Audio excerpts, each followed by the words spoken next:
Good evening, I'm Pinky Webb. Tonight we ask the questions, we tackle the issues, we clarify matters, and we get on point.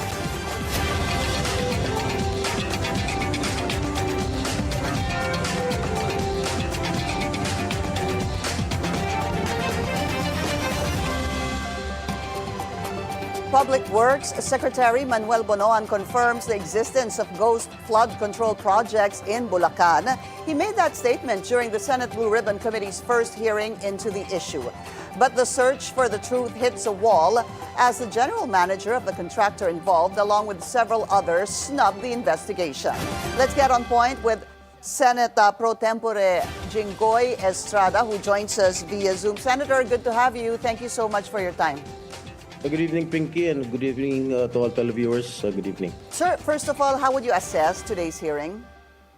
Well, as far as I'm concerned, it was a very successful hearing, and we extracted a lot of answers from the questions of a majority of the senators. 7 out of the 15 contractors, sir, or representatives were present. Pito out of the 15, ano? So there are 8 that did not show up, and I understand a subpoena will be issued. Senator, has the subpoena been issued doon po sa 8 hindi nagpakita today? Yes, we requested that a subpoena be issued to those contractors who did not attend in today's hearing. And one company that had no representation today was that Wawa Builders. Yeah, I think Wawa was not there, and Alpha and Omega General Contractor and Development Corporation, which is owned by Sara Diskaya, or Sara Diskaya. Who else? And I don't know the rest. There were about 8, no, Senator. So yung isa doon, I just want to go to this one, is yung Wawa Builders, supposed to be owned by a certain Mark Alan Arevalo. The reason I'm mentioning this, sir, kasi special mention po siya sa inyo kanina during the hearing, because you were saying that your office supposedly received reports of ghost projects in Malolos, Kalumpit, and Hagonoy in Bulacan. Hagonoy and Malolos. Opo, yun po yung sinabi nyo kanina kay Secretary Bonoan. So tell us, what kind of information did your office receive regarding the supposed ghost projects sa Bulacan, sir?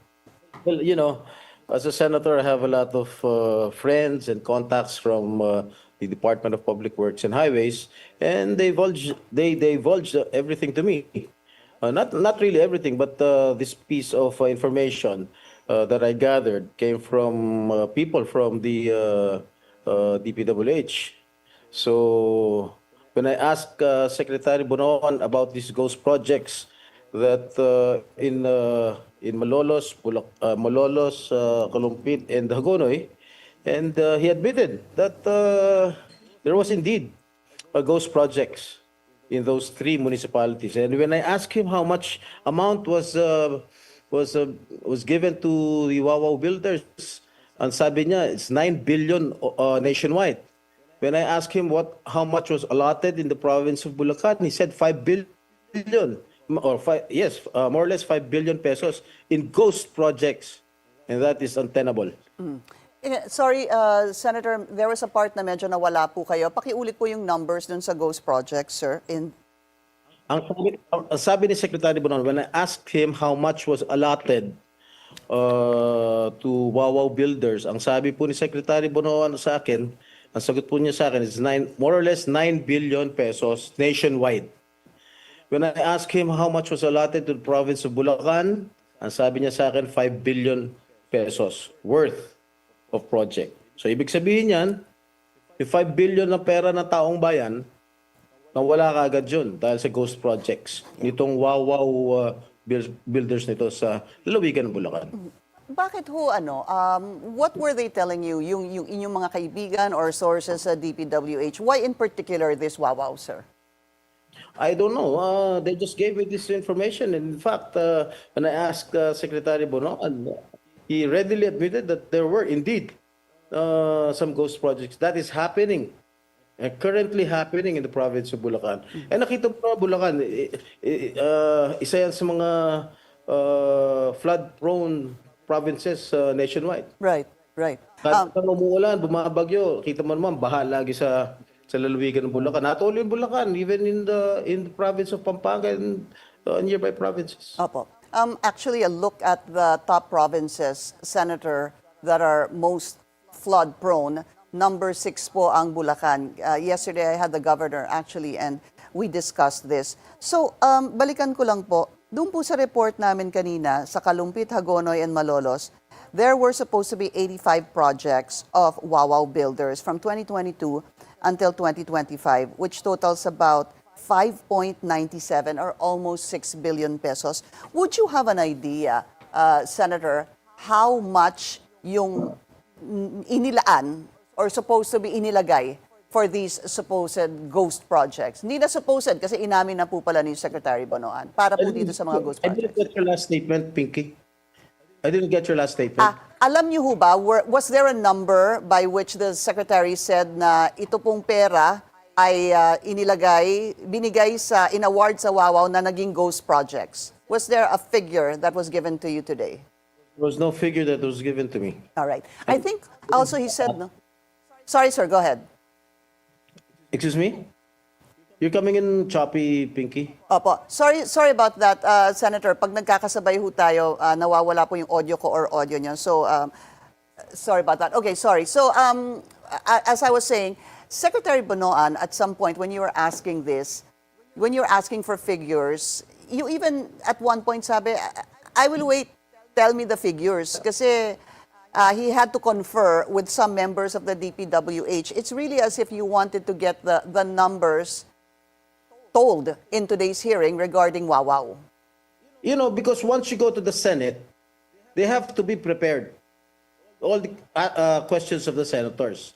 Why should they go to a public hearing unprepared? They should go there prepared and bring all the documents that are needed. And don't tell me that they did not bring the documents, because I will cite them in contempt. Senator, didn't he say that, I'm not sure if he said this during your interpellation or your questioning, your questioning, did he say that they are looking at this and they will give you more information about these ghost projects in 1 week's time? Yes, he said that the investigation will commence maybe in 1 week's time. You know, yesterday, sir, kausap ko nga po si Governor ng Bulacan. I looked into ito pong sa Kalumpit, isa dun sa sinasabi nyo ngang may ghost projects. Kasi napakadami po pag tingnan niyo yung website yung isumbong sa Pangulo. Medyo, it's too much to digest. There were 4 projects in Kalumpit supposed to be from Wawaw Builders from 2022 to 2025. 4 lang po sa Kalumpit. They were almost identical in cost. This is something I wanted to bring up with you. It came out to about, yung 4 po 77,197,000, 77,199,000 plus, 77,199,000 plus, and another 77 million. Yan po, I don't know if you're seeing it on screen, sir. Yes, that's it. Buti pa ikaw, may kopya, ako wala eh. Hindi, sir. It's in the Sumbong sa Pangulo website. For me, that is quite suspicious. Bakit hinati-hati nila na sa iisang contractor lang yan? Lahat yan Bulacan, nakita ko Bulacan, and iisa lang ang munisipyo, Kalumpit lang. Pero identical yung presyo. And the cost, sure. Yes. Bank, protection structure, tapos construction of flood mitigation, parehong 77,197,298 pesos 97 centavos. Those figures are identical. Yeah. And that, for me, that is quite suspicious. Yeah. That's something I wanted to share with you because you were talking about Wawaw nga. And when I looked at this particular Kalumpit flood control projects, yan po yung lumalabas. Yung mga 77,197,000, 77,199,000, etc. So, also, that's what I wanted to find out from you. Bakit ho kaya ganito yung mga presyo? Nag-iba lang Well, I doon really sa... do not have any idea. Maybe the proper person to ask are the officials of the DPWH. Yeah, yeah. Actually, sir, pati yung tinatanong ko nga yung mga kasamahan ko, meron pang 0.97, 0.76, 77,199,999.65. Ano ko kaya yung mga centavos dyan? Would that be taxes, VAT? I mean, No. it's mind-boggling. Yes. And one more thing, it is not only Wawaw Builders who is involved in this ghost project. Ang kasama pa dito, SYMS Construction Company. Okay. Bali, it is not only Wawaw Builders, kasama yung SYMS Construction Company. Sa pagkaalam mo, Senator, dalawa na po yung kumpanya na involved sa ghost projects. Yes, that is the information that I received. Was SYMS also in Bulacan? I failed to check this. Yes, I think they have awarded some contracts from the DPWH with regard to the flood control projects also in Bulacan. And following up on that, sir, kasi pag tinignan po yung isumbong sa Pangulo na website, makikita po 2022 to 2025. Is it incumbent, sir, do you think, na hindi lang po yun ang tingnan, kundi tingnan din po yung mga taon before that? Yes, I think it is incumbent the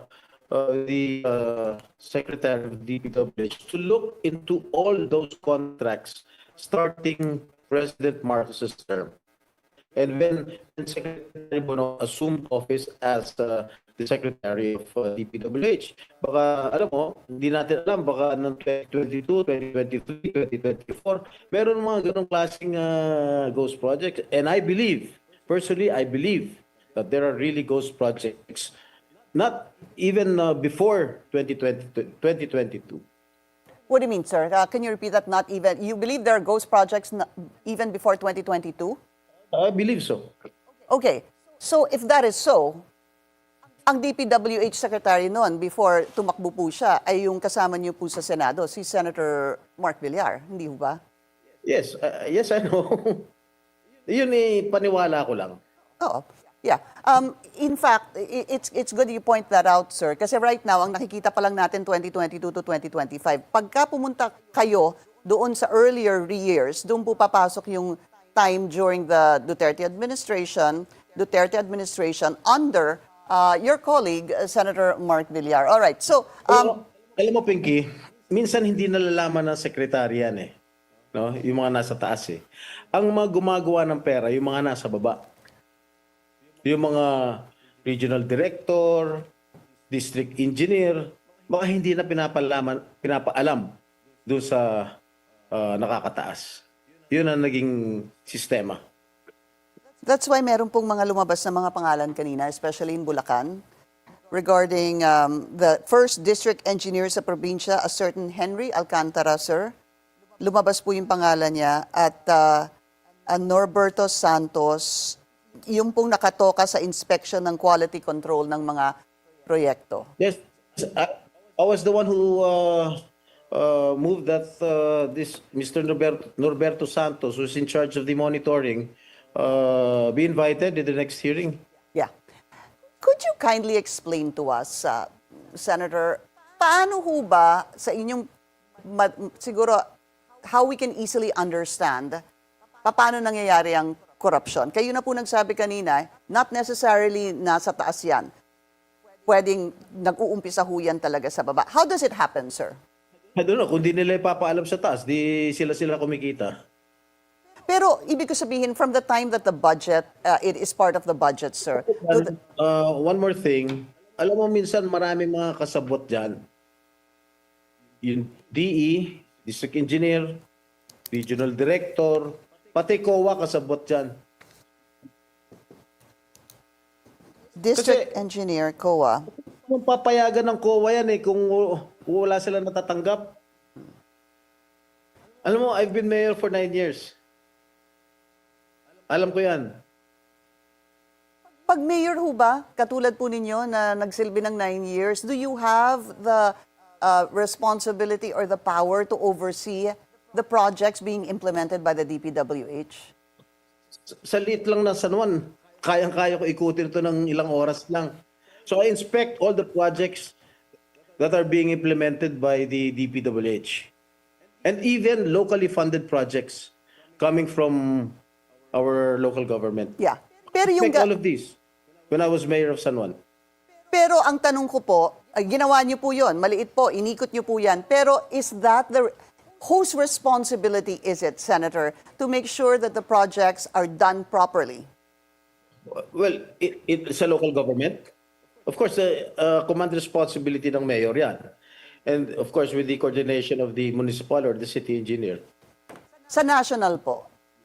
Ang engineering's office will serve as the overseer of all the projects being implemented by the local government. What about the national, sir? For example, Bulacan. Pag meron, for example sa San Juan, pag meron project ang congressman namin na binababa yung pondo dito sa San Juan, syempre, ang mag-oversee niyan, yung engineering department namin. All right, we're going to take a very short break. We'll continue our discussion with Senate President Pro Tempore Jinggoy Estrada. When we return, stay tuned. This is On Point.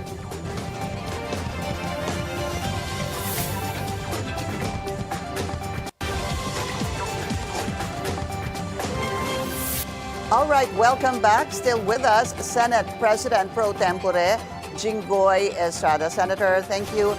And welcome back. Ito na lang, yung tinatanong ko po sa iyo kanina, and you gave an example of San Juan, I was a little bit concerned, and I'm actually questioning, ano ho ba talaga ang papel ng, for example, ng congressman or ng governor even, sa mga flood control projects? Kasi nga, andito po kahapon si Governor Daniel ng Bulacan, at tinanong ko siya, Sir, 9 years na kayong governor, magda 9 years na kayo, bakit patuloy ang baha dyan sa Bulacan? And ang daming perang inilalaan sa Bulacan.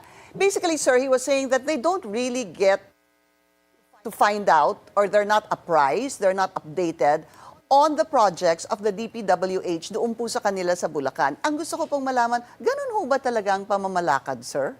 Well, it might be true na hindi rin alam ni Governor Daniel Fernando yan. Pwedeng hindi niya malalaman yun.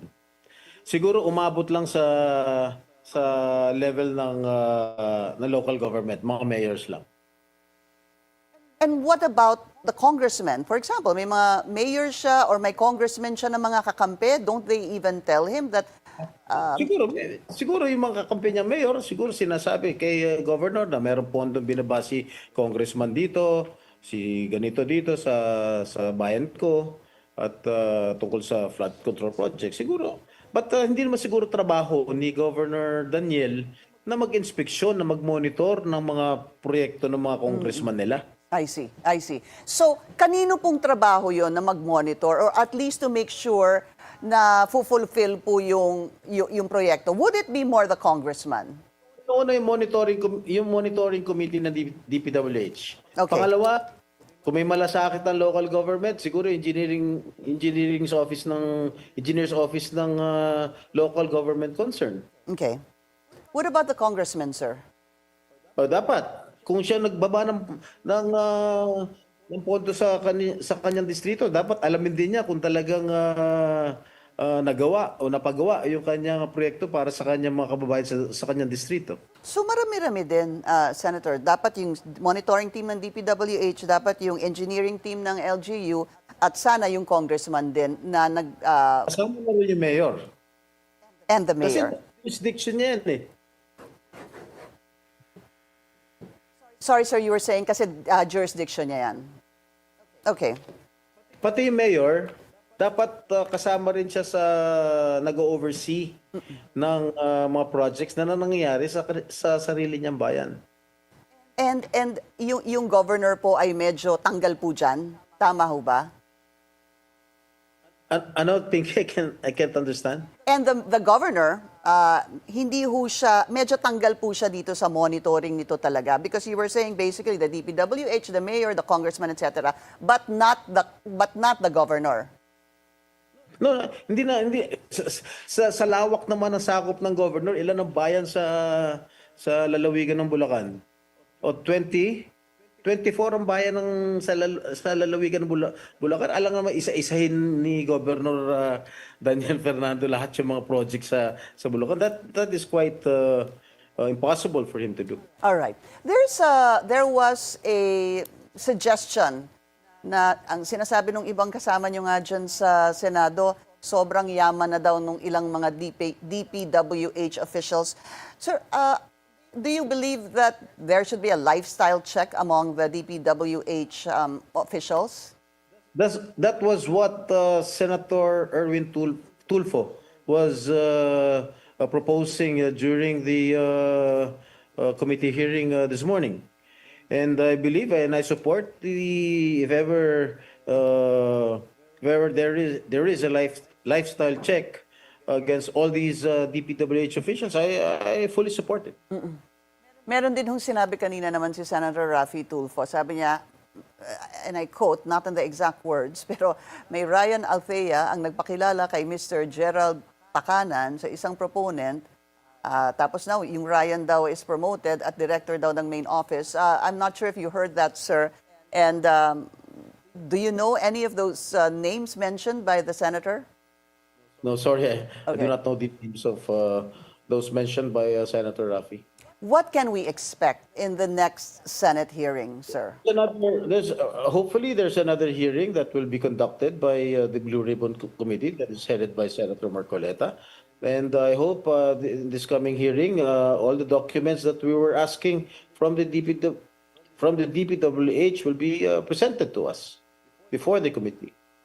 Senator, what happens if hindi pa po magpakita ulit yung ilan sa mga... We will issue a warrant of arrest against those people who defies the order of the Senate. Pero wala pa pong schedule sa next hearing. Excuse me? Sorry, wala pa pong schedule sa susunod na hearing. It depends on Senator Marcoleta. All right. Very quickly, Senator, priority bills for you? Excuse ano? Yung inyo pong mga priority bills, sir? I can hardly hear you, Pinky. Ano po ang inyong mga priority legislation? Ano? Priority bills.